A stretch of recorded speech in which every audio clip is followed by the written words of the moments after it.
The Sault Ste. Marie Region Conservation Authority issued a watershed condition statement and said the weather forecast for the next few days indicates a continuing warming trend with low amounts of precipitation yesterday. Warm daytime temperatures have resulted in melting of some of the snowpack. It's important to remember that the water in rivers, streams, and the channels will be cold and fast flowing during and after any rainfall. The statement is in effect until April 15th. Conservative leader Andrew Scheer is challenging Justin Trudeau to follow through on a threat to sue him over his assertion the Prime Minister politically interfered in the criminal prosecution of SNC-Lavalin.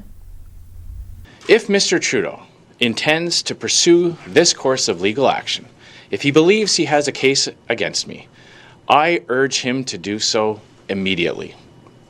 This is an urgent matter of public interest, and it deserves to be heard in a legal setting where Liberals do not control the proceedings. I welcome the opportunity to examine Mr. Trudeau in pretrial discovery at the earliest possible date. I look forward to Mr. Trudeau presenting his evidence to Canadians under oath in open court.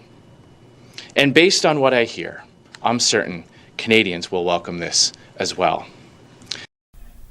Ontario's realtors say the province should ban so-called bully offers. That, they say, gives some home buyers an unfair advantage. Ontario Real Estate Association President Karen Cox says the government should use its current review of the act that governs realtors in the province to bar the practice. So-called bully offers are submitted by a buyer ahead of a seller's established offer date, a move usually made to avoid competing with other buyers and pressure the seller into accepting the bid. Cox says banning the practice will ensure all interested buyers are able to make a fair offer on a home and allow sellers to carefully consider all bids. The recommendation is one of 28 submitted by the association, which represents 78,000 brokers and salespeople, to the government as it reviews the Real Estate and Business Brokers Act. Reduced search and rescue coverage, ferry service disruptions, canceled resupply runs to the Arctic and coastal communities, and nearly $2 million in lost navigational buoys.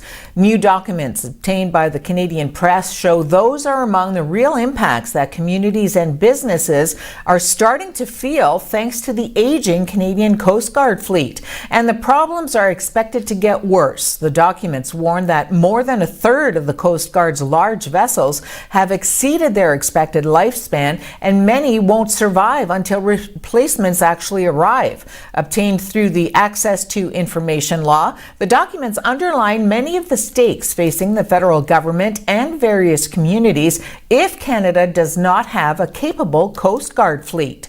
The federal government recently bought 3 second-hand icebreakers from Quebec-based Davie Shipyard to pick up some of the slack, but its multi-billion-dollar national shipbuilding plan includes money for only 1 Coast Guard icebreaker and 4 science ships. Ottawa has been mulling its options for replacing the rest of the fleet amid intense lobbying by Davie and other shipyards, but if a decision were taken tomorrow, it would likely take years to get any new ships actually in the water.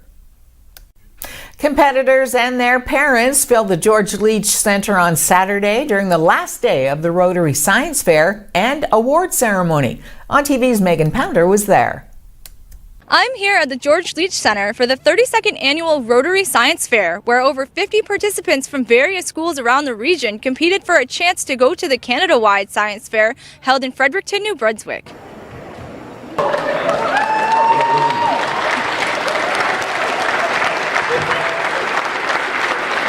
I can't believe this. When you said our names, I swear, I felt like I was going to collapse. I did not believe this was ever going to happen. Neither did I. This is amazing. We're the youngest, so we were going against grade 12s, grade 8s, and us grade 7. I'm used to like getting third place in things, so this was like insane, and I can't even thank them enough for this opportunity. We worked really hard, even through our arguments, just to do our best and do the best we can be. We timed 72 people. We interviewed 72 people, and we found out that the people who were not aware of the timer did 19.2% better than the people who were aware of the timer. And so, we found out that our hypothesis, which was people that are timed, will do worse, and we found out that was true.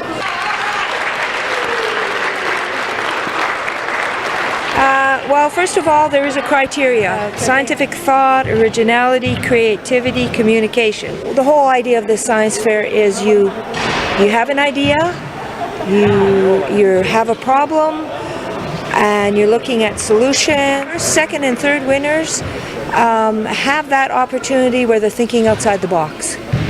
And they fit the criteria, and all our judges have seen that. They don't just get judged by 2 judges. At least 6 judges have looked at them independently.